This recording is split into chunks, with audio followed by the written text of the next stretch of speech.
Do'stlar, mana bu yo'l Guliston shahri, Sirdaryo viloyati, Toshkent viloyati va Toshkent shahriga chiqib ketadigan va qaytadigan yo'lda. Bu yo'ldan bir kunda 1000 ta mashina o'tsa, u yo'ldan bir kunda 10 ta mashina o'tadi yo o'tmaydi. Nima uchun znak bu joyga qo'yilgan? Shu znakni u tomonga olib o'tib qo'ysa bo'lmaydimi? Chunki bu yoqdan kelayotgan mashinalarda yana mashinasiga xarajat, yana tormoz bosganda kalotka ketadi, nakladka ketadi. Prosta stolpni joyini o'zgartirib qo'yish kerak. Yaxshi bo'ladi shunda. Chunki nima desa bo'ladi? O'sha gapda yana 1% mashina yoqdan, qolgani bu yoqdan keladi, stop bu tomonga qo'yilib qo'yilgan.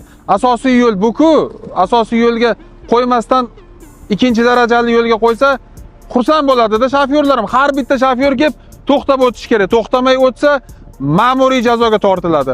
U tomonni ko'ringlar, mana bitta kichkina qishloq bor. O'sha tomonga ketadi. Juda kam odam yashaydi u tomonda. Mana shu stopni o'sha qo'yib qo'yinglar, iltimos. Bu joy Bayovut tumani. Lekin rahbarlari juda zo'r odamlar. Baraka topsin hammasi.